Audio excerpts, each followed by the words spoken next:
we've officially reached the last ESPN card of all time for the UFC. Or maybe not all time, but for now at least. Manel Kape taking on Brandon Royval in this one. It's an okay card. I wouldn't necessarily say it's bad, but regardless, I am going to be giving you my full card breakdown and predictions for every single fight on the card, as we do every card. So, you guys know the drill at this point. Let's just get straight into it. Up first, we have Teresa Bleda versus Jamie Lynn Horth. I'm going to take Teresa Bleda in this one. It's been a few years since she's been in the octagon, but this matchup does not favor Jamie Lynn Horth at all, even though she did look really good in her last fight against Vanessa Demopoulos. Teresa Bleda is a grapple-heavy fighter. She tends to get her takedowns in her grappling going off of when her opponent throws kicks, which actually happened a lot in her fight against Natalia Silva, where Natalia Silva really only got forced into grappling exchanges when she threw kicks. That's kind of what dragged that fight out up until when Bleda got TKO'd, obviously. But Jamie Lynn Horth, her game is very predicated upon the fact that she's longer than people and she can kick at range and kind of just try to pick you apart, which could work because Teresa Bleda's stand-up game is awful. She's completely stiff. Her head doesn't move off the center line. It doesn't go up and down. It stays in place. She doesn't have any sort of a setup or any feints at all. Her stand-up game is absolutely horrid, but she does get into these grappling sequences where she can hold you up against the fence. If she does get you down, she's probably just going to hold top control and pitter-patter her way on the ground. And Jamie Lynn Horth, a lot of her wins are just coming off of the fact that she is just bigger than the people that she's fighting, like Vanessa Demopoulos. That wasn't even Vanessa Demopoulos' weight class. She moved up a weight class on short notice and just got picked apart because Jamie Lynn Horth was just longer and could teep and low kick the whole time. That's not going to be able to happen because Teresa Bleda does catch those kicks. She flips you. She'll catch the kick, pull you in close, get into a clinch, and then sweep you down. The layoff for Bleda does kind of worry me because it's been a little while since she's been in there, but I just don't see it happening for Jamie Lynn Horth. I'm going to take Teresa Bleda here by decision. I'm not impressed with either of these chicks, to be honest. I don't like watching Teresa Bleda fight at all. I think she sucks, but from a matchup standpoint, she does probably win this one by decision. Next up on the card, we have Alan Fry versus Guilherme Pat. I've seen a lot of people, especially on Tapology, actually, a lot of people are taking Alan Fry. I'm going to go against the grain there and take Guilherme Pat. He's not the most dangerous guy, kind of a low kick in two type of guy, but he doesn't have that type of power that you would kind of want from a larger, more lean heavyweight. He is in really good shape. I'll give him that. But I want to see the finishing ability. Like when you are in that good of shape at heavyweight and you do kind of have this game where you're known to pick people apart at range, that is good, but I want to see you taking guys out who aren't very high level, and that hasn't really happened as much as you would hope. But Alan Fry just doesn't impress me at all. I know that he can get on the inside and he can land bombs because that's literally all he's known for. He has 6 fights and 6 KOs. That's literally all he does. And he has fought guys of some sort of competence before. But Guilherme Pat has shown me that he can go 3 rounds. He can sit on the outside. He can play it safe. Not to say that he's unhittable because he is very hittable. His striking defense is a little bit suspect. He can get caught by straight punches a lot of the time. He doesn't parry very well. He doesn't move his head off. So it's kind of like the length is there and I can see the potential in it, but is it where he can run through an Alan Fry? I don't know, but I'm going to take the chance and say that he does. So I'm going to take Guilherme Pat. I think he gets it done by first round TKO. I think it happens. He can sleep people early, but not as much as you would hope, but he can. And I think that with the speed that he moves at so early on in all of his fights, I think it's going to get to Alan Fry, and I think he's going to be able to land a combination and put him down and TKO him. I think regardless of who wins this fight, I think it does end probably pretty early, like inside of the first 2 rounds. I don't see this going to a third, and if it does go to a third, it probably gets sloppy and ugly. But I like the athleticism from Guilherme Pat. I think that even if it somehow does get to the third, I trust the fact that he's in better shape than Alan Fry. But I think the speed is just going to be a bit too much, and I think he can take out Alan Fry's leg early and win that way. So I'm going to take Guilherme Pat. I'm going to take him by early TKO here. After that, we have Luana Santos versus Melissa Croden. I'm gonna take Luana Santos here. Melissa Croden her calling card is the clinch, is the knees to the clinch specifically. And in a matchup against Luana Santos, who is literally known to just be a grapple heavy, doesn't really want to stand up type of fighter, that's not gonna go well, especially when Luana Santos is known to not really have the best double legs or mix up the striking to get to the takedowns. A lot of Luana Santos's takedowns come from in the clinch and she trips you down. So when Melissa Croden's game plan is to get to the clinch, I can see her throwing up a knee, and as she goes to throw the knee, her other leg gets swept out, she gets taken down and subbed. That's what I see here. So I think Luana Santos gets a submission here. I think she gets a submission in the second round. If it does get to the third round, I do think Melissa Croden can just outdog. Poor choice of words. If you know, you know, but I can't think of another word to use, but yeah, I think Melissa Croden has more heart in the later rounds, so to say. She showed that against Tainara Lisboa, who actually also fought Luana Santos. If you want to do MMA math, Melissa Croden took Tainara Lisboa to the third round. She finished her, but it was kind of an ugly fight, and it was kind of a war where it was just kind of like this battle of attrition of who could outmuscle who later in the fight. And eventually, Melissa Croden was able to land some nice knees in the clinch, put her down, and TKO her. Luana Santos walked through Tainara Lisboa. I mean, she got her down for a round, got her down in the second round, and submitted her. It wasn't very competitive. So if you just want to go off of MMA math, right there, that is your tell. Both of their most recent opponents is Tainara Lisboa, and Luana Santos made quick work of her, whereas Melissa Croden kind of made it pretty ugly. And not to mention the specifics of the matchup just favor Luana Santos' style of getting to the clinch, sweeping your legs out, getting a trip, taking you down, holding top position. Not to mention Melissa Croden's bottom game is not good. She seems helpless on the ground when she gets put into a spot where she has to like maybe shrimp out, or she has to get her butterflies in, or get feet on the hips, get back to her guard. She doesn't really know what to do. She just seems kind of helpless to me when she does get to the ground. So that's why I do see a Luana Santos finish here in the second round. After that, we have Sean Sharov versus Steven Assplunge, baby. Dude, if this guy couldn't have a better last name for the way that he looks. Steven Assplunge, baby. Let's go. Yeah, dude, I'm taking Steven Assplunge. I mean, how can you not? This guy is the weirdest build I have ever seen in my life, and he's weirdly athletic. He's like weirdly pretty quick. I can see Sean Sharov landing a bomb at some point, because that's kind of the only thing that he ever has or can do, but he looked awful against Junior Tafa. And people who know me know that I despise the Tafa brothers, and I think they are horrid. You got this shit kicked out of you by Junior Tafa. Wrap it up. Wrap up your career, bro. Like, honestly, he should have quit then. But I like Assplunge, bro. I like his name. I think he's way more athletic. I think from a technical standpoint, I do think that his striking is better. And this won't go to the ground. I'll be very surprised if this goes to the ground. I think Assplunge gets a TKO in round one here, dude. That's what I got. There's not a lot of film on either of these guys, but Sean Sharov has shown me nothing but spamming overhands and slow, sloppy footwork. Not to say that Assplunge is much better, but also I do know that I'm saying his name wrong, but I don't care. Yeah, I'm taking Assplunge. I'm taking Assplunge by round one TKO.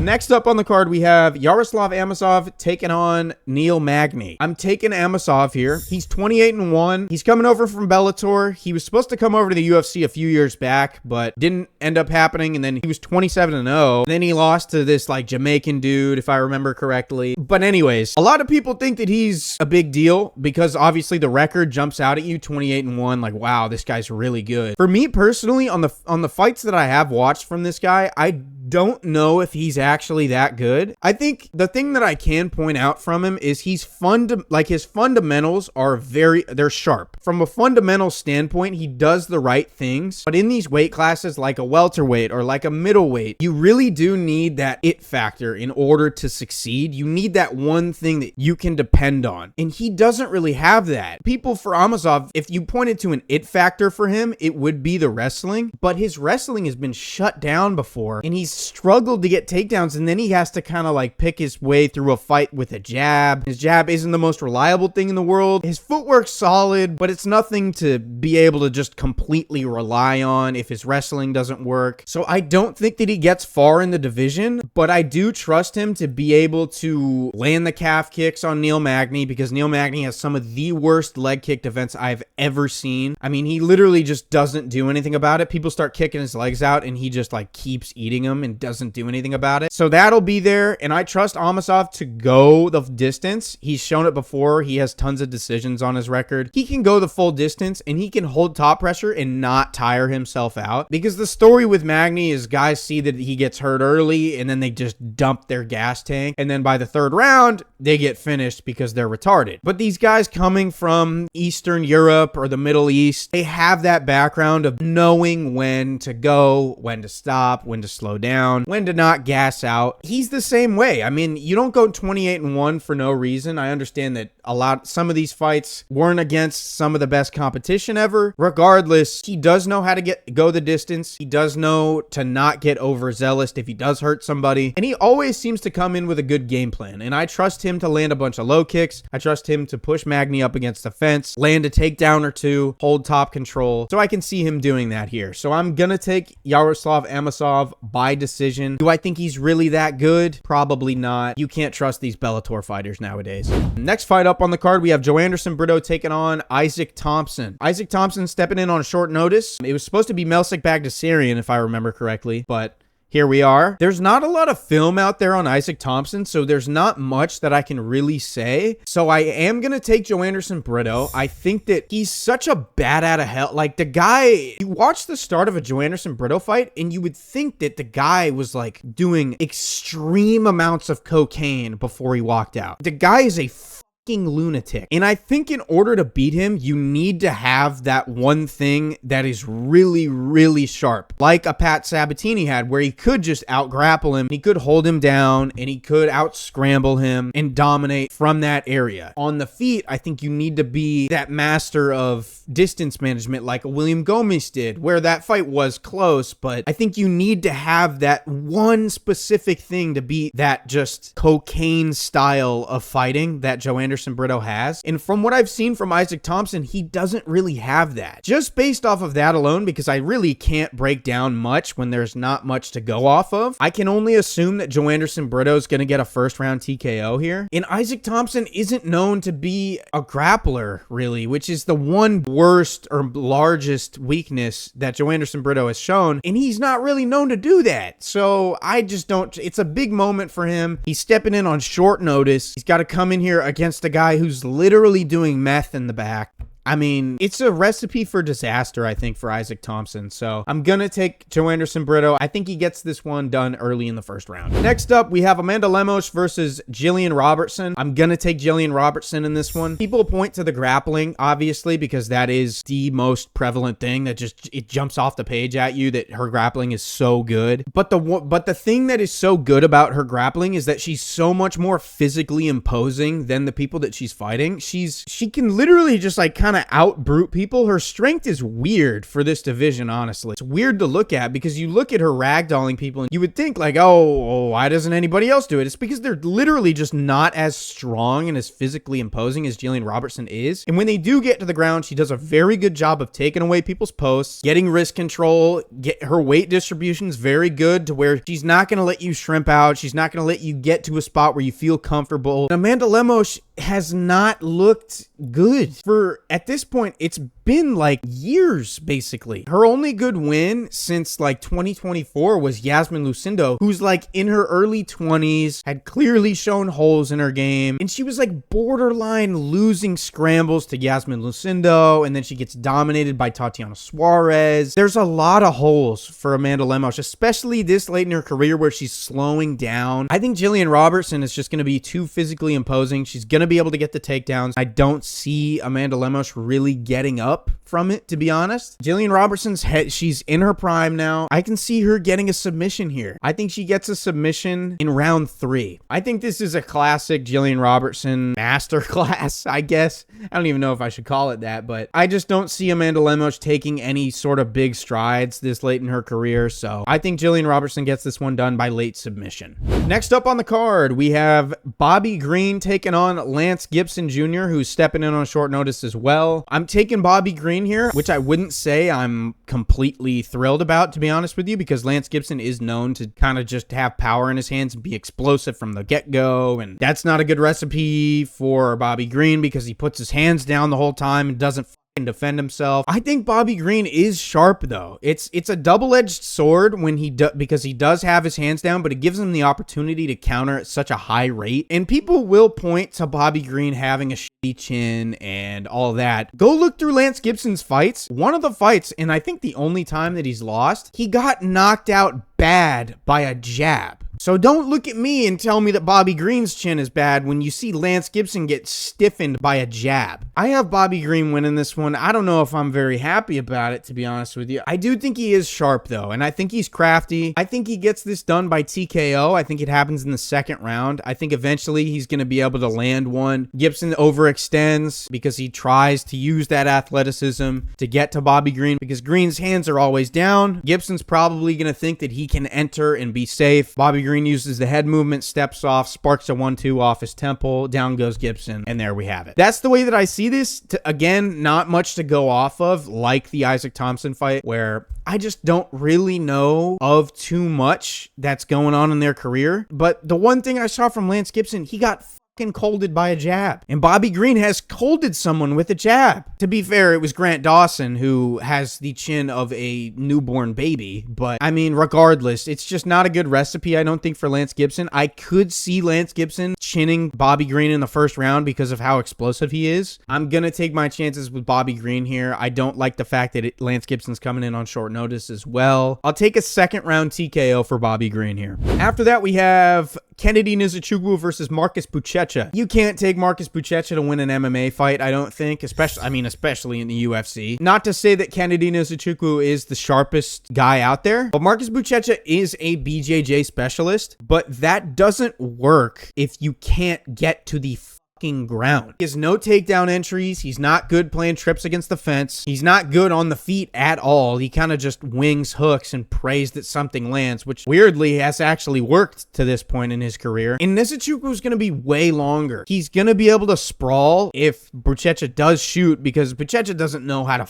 blast a double leg at a high level against these kind of MMA fighters. It's just not going to happen. So I can see Buchecha getting TKO'd late here. I think that Nzechukwu is going to get it done in the second or third round. He's way longer. He throws actually really nasty teeps, which is probably one of my favorite things that he has in his game, especially against these shorter, stockier heavyweights. He can really just jab the toes up into the liver, right up in the ribs. He can just fire that and not really have much resistance because of how long he is, especially in this matchup where he has a 6-inch reach advantage.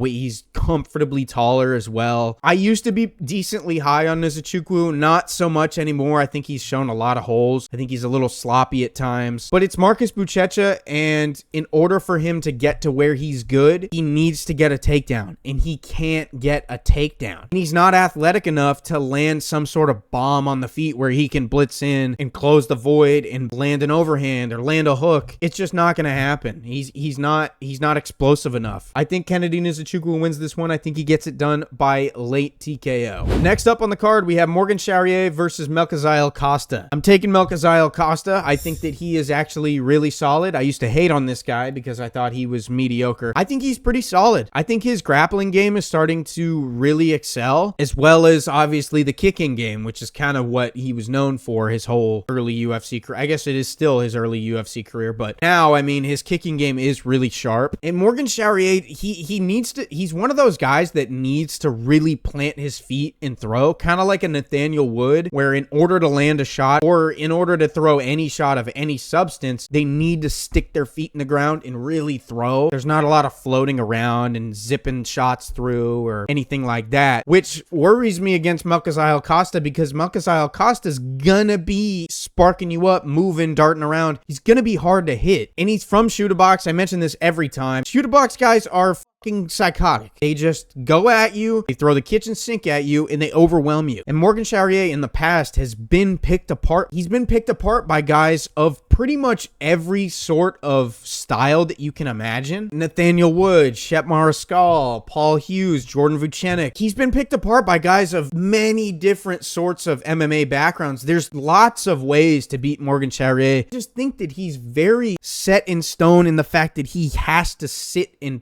throw. I just hate that from him, which sucks because he's a very athletic dude, but he's very slow on the feet. Footwork isn't necessarily the best, and he has to plant his feet. And Melchizedek Costa's gonna beat up his legs. He's gonna be throwing body kicks. He's gonna be throwing crazy high kicks. They do get into the clinch. Melky could like rip a guillotine. I think there's too many ways that Melky can win this to where Morgan Charrier really only has one way to win it, and it's by like bombing some crazy check hook or stepping inside on a stance switch and bombing an overhand. Can you trust that at this point where he's not really been the most consistent guy? I don't think so. So I'm taking Melky. I think Melky gets this done by a comfortable decision. I think it goes 30-27 to him. Next up on the card, we have Cesare Oleksiejczuk versus Cesar Almeida. I'm taking Oleksiejczuk here, brother of Mikhail Oleksiejczuk, actually. And they actually have pretty similar styles. Oleksiejczuk kind of like a 1 or 2 punch heavy shot kind of guy where he doesn't really throw in combination too much, but he is really powerful. These Oleksiejczuks just have heat in their hands for whatever reason. And Oleksiejczuk has had pretty much no resistance to this point in his career. He's had a few losses, obviously, but as of recent, he's fought a few times this year. He's pretty much ran through everybody, having that same style and that same game plan of throwing 1 to 2 shots at a time, working off of a feint or two, and bombing something. And Cesar Almeida, when that happens, you can see him in his old kickboxing fights because he used to train with Alex Pereira. In the kickboxing fights with those big gloves, he holds a high guard, but it's kind of a looser guard because in kickboxing, the gloves are way bigger. You can't split the guard as easy. You can't slap one around the guard as easy. So that high guard in kickboxing is very effective. Not in MMA. The gloves are way smaller, but you see the you can see the problem with that in Almeida and in his few fights in the UFC. There's a lot of openings, and I just don't trust. I'm more so taking this off of the fact that the weaknesses of Almeida kind of just play into more so the strengths of Oleksiejczuk. So I think Oleksiejczuk gets this done. I think he gets it done by TKO at some point in the later rounds. Or it could happen early, to be honest. Who knows? I just don't like the things that Almeida does inherently wrong for an MMA fight. They just play into Oleksiejczuk's hands too much, especially with the way that his previous fights have gone as of recent. You have to think that Oleksiejczuk is going to put him away. Giga Chikadze versus Kevin Vallejos. I'm kind of worried, like a little bit, because I'm a huge Kevin Vallejos fan. I made a whole video about Kevin Vallejos. Kevin Vallejos is more so a counter striker than a front foot, cut the cage off and land punches in combination and put you out type of guy. Like, he gets compared to Ilia Topuria a lot. Like I did. I compared him to Ilia Topuria. But that's the difference, is that Ilia is very front foot oriented and he lands in combination when he's moving forward, whereas Kevin Vallejos kind of waits for you to throw and counters off of that, where he'll dip and throw an overhand over the top, or he'll step back and land a left hook and then throw in combination after that, which isn't bad, but with Giga, that plays into Giga's hands a little bit. I'm still going to take Vallejos because I need to ride with Vallejos. I'm going to take Vallejos by 3rd round TKO. I think that early there is a huge worry for him because Giga's body kicks obviously sound like gunshots. I mean, early on, he has some of the most disgusting body kicks I have ever seen. I mean, they're like Rafael Fiziev body kicks on steroids. That's literally what they sound like. And with Vallejos dipping so low when he does go to slip off and bang a right hand, or he is trying to get on the inside and rip a lead hook to the body, he dips really low and I can see a knee coming. I can see a front kick from Giga. I think the kick game is going to keep Vallejos Vallejos at bay to where the exchanges early are going to be very back and forth. Vallejos has a nasty chin on him, so I'm not really exactly worried that he's going to get put away early, but I do worry that the shots are going to land. He is going to be getting beat up at times, but Chikadze folds as the fight goes, and he's shown that throughout his career that he really does just slow down a ton as the fight goes. And I can see attrition kind of setting in where Vallejos is maybe landing a few combinations in round 2, gets hurt to the body, maybe gets split open under the eye because Giga does have a lot of scar tissue. And then eventually in the 3rd round, the last straw that breaks the camel's back is a counter right hand or something that maybe just barely glances and spins his head just a little bit too much, and he goes down. So I'm going to take Kevin Vallejos. I think that his boxing and his counter striking is going to be a bit too much for Giga later on in the fight, but it does worry me early because Giga is so dangerous early on. Main event time, Manel Kape taking on Brandon Royval. I'm taking Manel Kape, which originally when this fight got booked, I was taking Royval actually, but as we've gotten up to this point, I switched my pick to Manel Kape for a few reasons. For one, today's weigh-in day. I saw the weigh-in pictures. They need to put a bra on Manel Kape at this point with how bad his gyno is. I've never seen someone so blatantly on steroids. I mean, I don't know what it is. This guy literally has tits, dude. Go look up the pictures. This guy has tits. So that's one thing. I'm not going to bet against a guy that I know is taking steroids just by looking at him. And another thing is Brandon Royval has not been himself as of late. Obviously, he went through a war with Joshua Van, but he took a lot of damage in that fight. He's doing a quick turnaround to fight a guy that's on a decently big win streak, bar the Muhammad Mokaev fight. In that wild style that Brandon Royval is known to have, where he's guns blazing from the get-go and he has this crazy pace and he's going to overwhelm you with shots from all different angles. Is that what we've seen as of late? That's not what I've seen. Even in the Joshua Van fight, he seemed very one-dimensional and he seemed very willing to just stick to the one game plan that he had, which was basic shots on the front foot, not much counter-striking, not that crazy, as I mentioned earlier, Joe Anderson Brito cocaine style of fighting. We haven't seen that, and that's the way that he beats people. Is through that style, is pushing forward all sorts of shit coming at you spinning elbows, flying knees, pressure. He hasn't done that. In the Joshua Van fight, Joshua Van started stomping to that lead leg. Brandon Royval didn't have an answer. I just think that he has no sense of how to adapt throughout a fight. He's so set in stone in nowadays, at least. His style has kind of changed to this one-dimensional striking style. Manel Kape, I think, is much more methodical in trying to find a shot. I understand that the Aswin Mokaev fight where he poked him in the eye, that doesn't look good, but I think Manel Kape is so sharp on the feet and he's so methodical in trying to pick you apart rather than just being set in your ways and wanting to win one specific way and one specific way only. Manel Kape broke his foot against Muhammad Mokaev and he found a way around that to get to the final bell and land good shots. He finds ways to win. Royval's so one-dimensional in his head that he needs to win in the one way that he thinks is going to get him to win, and he doesn't adapt throughout the fight. And the one way that he has won in the past isn't what we've seen as of recent. Do I think that Manel Kape should be a minus 300 favorite here?